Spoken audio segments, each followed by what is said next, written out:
I said, okay, we're getting ready to go. He said, you can go all by yourself now, okay? But some of the stuff that this place, we moved to this building, okay, off of sweat, blood, tears, staying up. Me and Diane would be in this building till 3 or 4 o'clock, writing grants, thinking of things here. So know what you have. People like Kanzetta and Diane, they don't come along often. And they are my friends. Your mom was my friend, and I'm so glad that I'm at least able to come here today. Thank you. Thank you.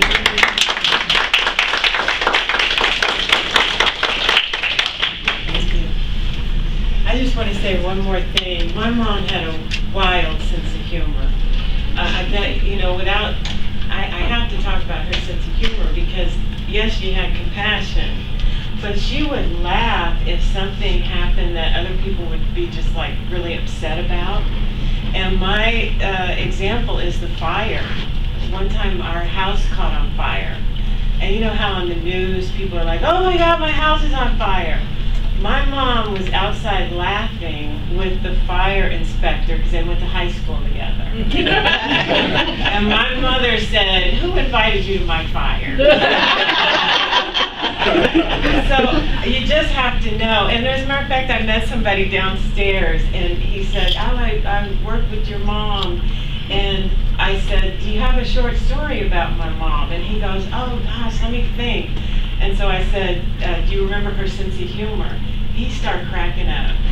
He said, your mom had a wonderful sense of humor. So just remember that going through this work of social work.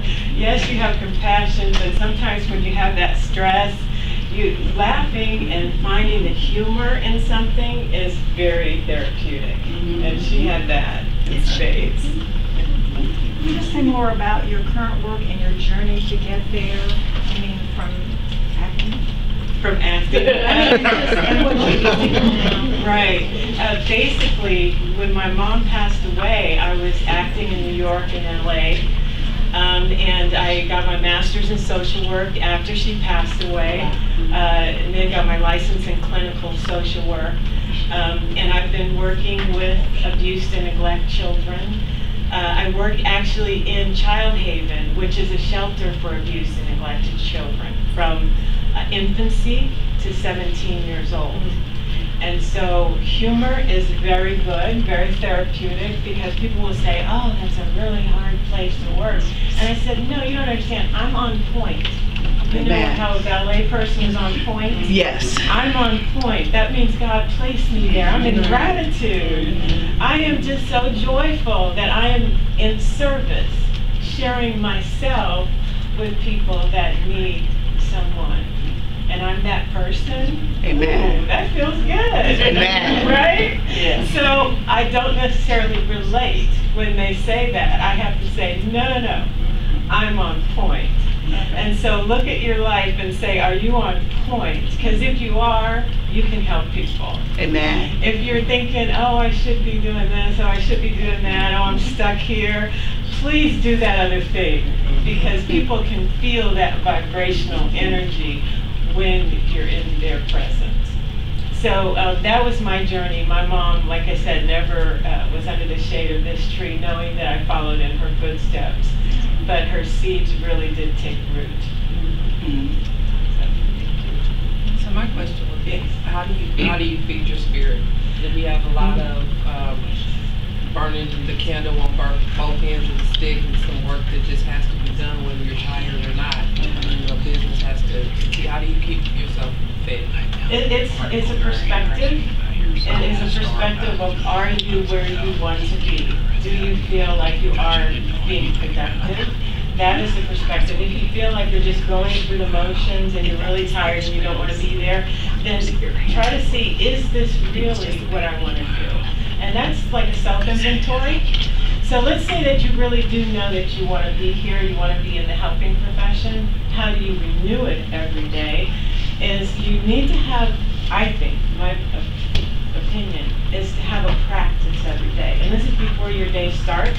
so that you set your day in motion the way you want it to be. And some people will meditate, some people will do Tai Chi, some people will do yoga, but have some type of practice that gets you centered because you're using another set of eyes. You're using another set of thought patterns. The world can be negative at times. So, right? I just want to say all the time. So remember, you're tapping into something that is not of this culture of drama and, oh, this is crazy, ruined my day. You're not tapping into that. That's around you. You're transcending that. And the way I do it is with a practice before I go to work. Then, during my work, I have gratitude moments. Oh, this is such a great day. You know, we have great sunsets in Las Vegas, and one time this sunset was so magnificent. It was orange and yellow and clouds and palm trees, and I was just like, oh my God, look at that. And there were coworkers just walking to the car, and I'm like, do you see this? It's crazy, you know, so have those moments. And what are you doing in those moments? You're cutting yourself off from the outside world. Oh, I gotta get here, I gotta blah. You're actually seeing what God can do. And what God can do up there, He's doing in you. Look at how beautiful that is. Oh, I'm beautiful. You see how that works? I'm beautiful, I can see beauty.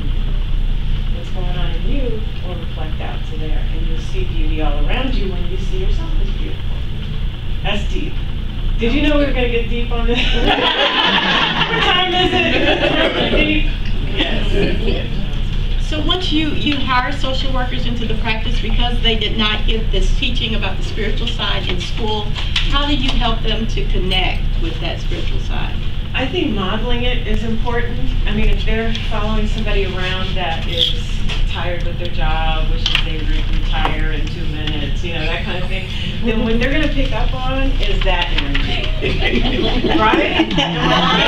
And that's usually what happens when people get hired, you know, the oldest one, okay, follow him around. See, there you So I think that's important, how they see it modeled in the agency of caring and, oh, you know, it's so-and-so and how you treat them, your vocal tone, all that kind of stuff. I think it really goes a long way, setting the tone for the agency.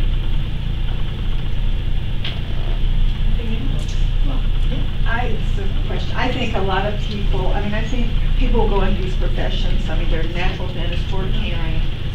We all need to grow more in, how to implement that spirituality. For me, I think the challenging thing is the paperwork.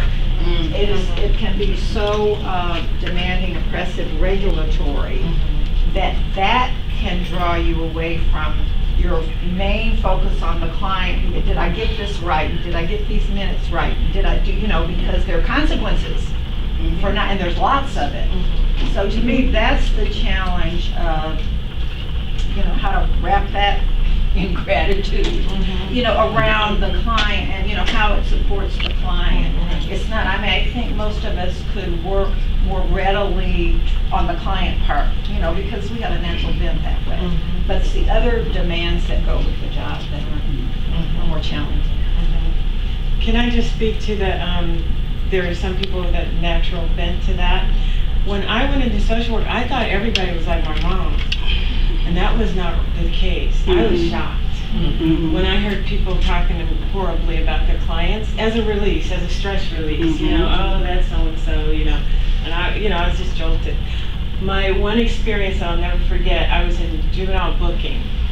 And a police officer was bringing in like a 13-year-old that was sex trafficked. Back then we didn't call it sex traffic. We just said she was prostituting. And this was in the 90s.